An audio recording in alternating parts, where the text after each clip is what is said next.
நீங்கள் பார்த்து கொண்டிருப்பது News20D தமிழ் உண்மை செய்திகள்.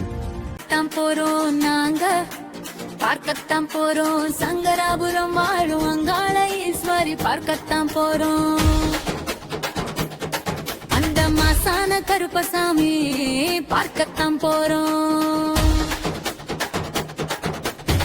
பேருக்கந்தி வேடுந்தை பார்க்கத்தான் போறோம். சிஸ்டரி சேனை கட்டு சாமிகள் பார்க்கத்தான் போறோம். பார்க்கத்தான் போறோம் நாங்க பார்க்கத்தானே போறோம், சங்கராபுரம் வாழும் அங்காள ஈஸ்வரி பார்க்கத்தான் போறோம். தாராபுரம் அங்காள ஈஸ்வரி பார்க்கத்தான் போறோம். முதலூர் வம்சத்தை காக்க வந்த தெய்வத்தை பார்க்கத்தான் போறோம். பார்க்கத்தான் போறோம் நாங்க